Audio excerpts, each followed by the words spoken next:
How can we avoid making silly mistakes and holding on to foolish opinions? Well, today we're going to dive into a brilliant essay by one of the 20th century's greatest thinkers, Bertrand Russell, to find the answer. ఈ రోజు మనం తెలివితక్కువ అభిప్రాయాలను కలిగి ఉండకుండా చిన్న చిన్న పొరపాట్లు చేయకుండా ఎలా ఉండవచ్చో తెలుసుకోవడానికి 20వ శతాబ్దపు గొప్ప ఆలోచనాపరులలో ఒకరైన బర్ట్రాండ్ రస్సెల్ రాసిన ఒక అద్భుతమైన వ్యాసాన్ని విశ్లేషించబోతున్నాం. And this single idea is the foundation of our entire discussion. Discretion and rationality are the prime basis for the existence and growth of mankind. అంటే మానవాళి మనుగడకు వాళ్ల అభివృద్ధికి విచక్షణ హేతుబద్ధత అనేవి ప్రధానమైన ఆధారం. This analysis is presented by Guntur Naveen Kumar for the YouTube channel India Speaks English. ఈ విశ్లేషణను India Speaks English కోసం Guntur Naveen Kumar అందిస్తున్నారు. So here's what we're going to cover. First, we'll talk about the trap of false knowledge. Then we'll properly introduce our guide, Bertrand Russell. After that, we'll dive into his 2 key rules, apply them to our own Indian context, and wrap up with a powerful lesson in humility. Okay, let's get right into it. సరే, మనం ఏం చూడబోతున్నామో చూద్దాం. ముందుగా తప్పుడు జ్ఞానం అనే ఉచ్చు గురించి మాట్లాడుకుందాం. ఆ తర్వాత మనం మార్గదర్శి బర్ట్రాండ్ రస్సెల్ గురించి తెలుసుకుందాం. ఆ తర్వాత ఆయన చెప్పిన 2 ముఖ్య నియమాలను చూసి వాటిని మన భారతీయ సందర్భానికి అన్వయించి చివరగా వినయం యొక్క ప్రాముఖ్యతతో ముగిద్దాం. First up, the trap of false knowledge. You see, Russell points out that having foolish opinions isn't necessarily a sign of low intelligence. It's a very common human weakness, something that even the most brilliant people can fall into. మొదటిది తప్పుడు జ్ఞానం అనే వచ్చు. Russell ఏమంటారంటే తెలివి తక్కువ అభిప్రాయాలు కలిగి ఉండటం అనేది తక్కువ తెలివితేటలకు సంకేతం కాదు. ఇది చాలా తెలివైన వ్యక్తులు కూడా చేసే ఒక సాధారణ మానవ బలహీనత. Russell wrote, "Thinking that you know when in fact you don't is a fatal mistake, to which we're all prone." This really gets to the heart of the problem, doesn't it? Assuming we know something without any solid proof is a dangerous trap we all can fall into. అంటే మనకు నిజంగా తెలియకపోయినా మనకు అంతా తెలుసు అని అనుకోవడమే మనం చేసే అత్యంత ప్రమాదకరమైన తప్పు. So, who is this person guiding us through this very complex topic? Let's get to know the author, Bertrand Russell, a true champion of reason. మరి ఇంతటి ముఖ్యమైన విషయంలో మనకు మార్గనిర్దేశం చేసే వ్యక్తి ఎవరు? ఆయనే హేతుబద్ధతకు ప్రతీకైన బర్ట్రాండ్ రస్సెల్. ఇప్పుడు ఆయన గురించి వివరంగా తెలుసుకుందాం. Bertrand Russell was an absolute giant of the 20th century. Born in Britain, he was a philosopher, a mathematician, a historian, and a social critic. He even won the Nobel Prize in Literature in 1950. He co-authored the massive work Principia Mathematica and was a lifelong defender of freedom of thought and speech, known for his clarity, his logic, and his gentle humor. Bertrand Russell ఒక British తత్వవేత్త, గణిత శాస్త్రజ్ఞుడు మరియు చరిత్రకారుడు. ఆయన సాహిత్యంలో Nobel బహుమతి గ్రహీత కూడా. ప్రిన్సిపియా మ్యాథమాటికా వంటి గొప్ప గ్రంథాలను రచించారు. ఆయన తన స్పష్టమైన ఆలోచనలకు మరియు ఆలోచనా స్వేచ్ఛను గట్టిగా సమర్థించే వ్యక్తిగా చాలా ప్రసిద్ధి చెందారు. Alright, now for Russell's first rule for avoiding foolish opinions. And it's so simple, it's beautiful. The power of observation. In short, his advice is to see for yourself. ఇప్పుడు తప్పులను నివారించడానికి రస్సెల్ చెప్పిన మొదటి నియమం చూద్దాం. ఇది చాలా సులభం. పరిశీలన యొక్క శక్తి. క్లుప్తంగా చెప్పాలంటే మీ అంతట మీరే చూడండి. Now what's really interesting here is the classic example of Aristotle. He was a brilliant mind, but he believed that women have fewer teeth than men. He never bothered to actually check. He could have just asked Mrs. Aristotle to open her mouth and count. It's a perfect example of how simply assuming something without direct observation can lead even a genius into making a mistake. Aristotle ఉదాహరణ చాలా ఆసక్తికరంగా ఉంటుంది. ఆయన చాలా గొప్ప మేధావి, కానీ స్త్రీలకు పురుషుల కంటే తక్కువ దంతాలు ఉంటాయని నమ్మారు. ఆయన దాన్ని ఎప్పుడూ పరిశీలించలేదు, కేవలం తనకు తెలుసని భావించడం వల్ల తప్పు చేశారు.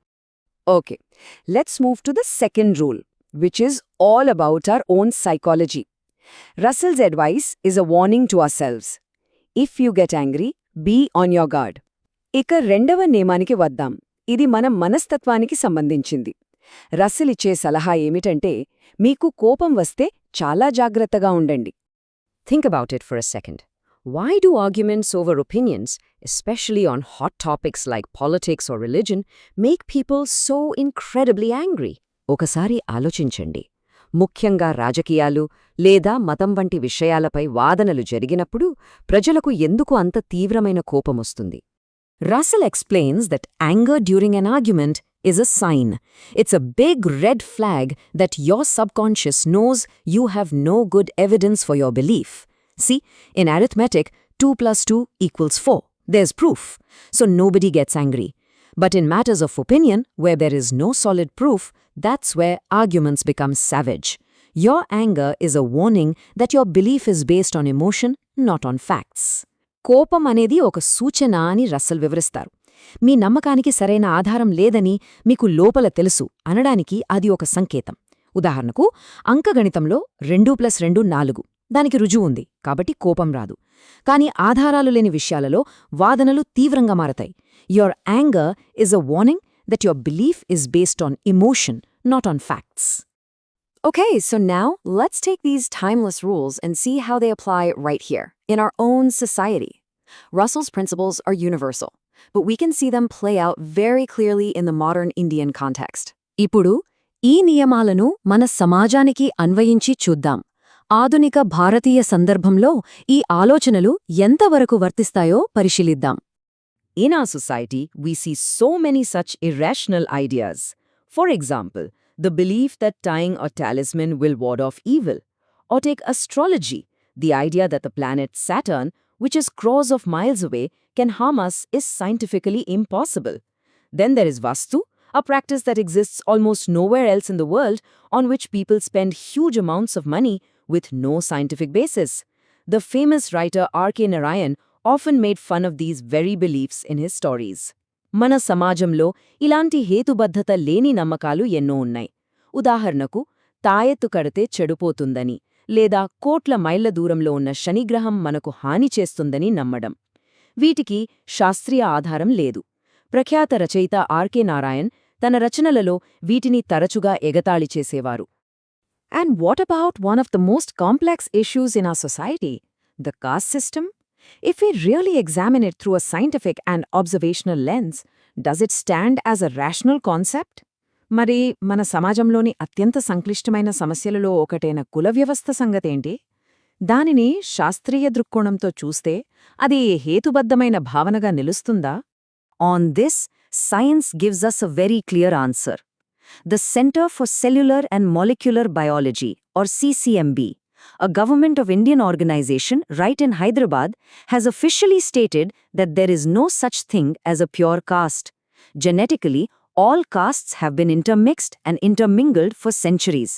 From a DNA perspective, we are all mixed. But so often, false pride prevents us from accepting this scientific reality. ఈ విషయంలో సైన్స్ మనకు స్పష్టమైన సమాధానమిస్తుంది. హైదరాబాద్లోని CCMB అంటే centre for cellular and molecular biology అనే భారత ప్రభుత్వ సంస్థ స్వచ్ఛమైన కులం అనేదేదీ లేదని అధికారికంగా ప్రకటించింది. జన్యుపరంగా అన్ని కులాలు ఎప్పుడో ఒకదానితో ఒకటి కలిసిపోయాయి. కాని మనం అబద్ధపు గర్వంతో ఈ శాస్త్రీయ నిజాన్ని అంగీకరించడానికి నిరాకరిస్తున్నాం. And this brings us to Russell's final and perhaps his most profound lesson. After we've examined our personal biases and societal beliefs, he asks us to zoom out, way out, and consider our tiny place in this vast universe. ఇది మనల్ని Russell చెప్పిన చివరి, బహుశా అత్యంత లోతైన పాఠానికి తీసుకువస్తుంది. మన వ్యక్తిగత పక్షపాతాలు, సామాజిక నమ్మకాలను పరిశీలించిన తర్వాత ఈ విశాల విశ్వంలో మన స్థానమేమిటో ఒక్కసారి ఆలోచించమని ఆయన కోరారు. And here, the need for intellectual humility becomes crystal clear. Russell reminds us, man is a brief episode in the life of a small planet in a little corner of the universe. Our lives, our arguments, our pride, they are all incredibly small on a cosmic scale. This perspective helps us to hold our own opinions just a little less tightly. ఇక్కడే మనకు బౌద్ధిక వినయం యొక్క ఆవశ్యకత స్పష్టంగా కనిపిస్తుంది. Russell మనకు గుర్తు చేస్తారు, విశ్వం యొక్క ఒక చిన్న మూలలోని ఒక చిన్న గ్రహం జీవితంలో మనిషి ఒక సంక్షిప్త ఘట్టం. మన జీవితాలు, మన వాదనలు ఈ విశాల విశ్వంతో పోలిస్తే చాలా చాలా చిన్నవి. So, What is the ultimate takeaway from all this? For any individual, for any society, or for any nation to truly grow and progress, the foundation must be rationality and scientific temper. We have to prioritize observation, evidence, and reason over blind belief and false pride. మొత్తం మీద మనం నేర్చుకోవాల్సిన ముఖ్య విషయం ఏమిటంటే ఏ వ్యక్తి అయినా ఏ సమాజమైనా నిజంగా అభివృద్ధి చెందాలంటే దానికి పునాది హేతుబద్ధత మరియు శాస్త్రీయ దృక్పథమే అయ్యుండాలి. గుడ్డి నమ్మకాల కన్నా హేతువుకే ప్రాధాన్యత ఇవ్వాలి. Thank you so much for following this analysis from India Speaks English. If you found this useful, please do subscribe, like, and share for more content that encourages rational thinking. India speaks English నుండి ఈ విశ్లేషణను వీక్షించినందుకు ధన్యవాదాలు. ఇది మీకు ఉపయోగకరంగా అనిపిస్తే హేతుబద్ధమైన ఆలోచనను ప్రోత్సహించే మరిన్ని విశ్లేషణల కోసం దయచేసి సబ్స్క్రైబ్ చేయండి, లైక్ చేయండి మరియు షేర్ చేయండి.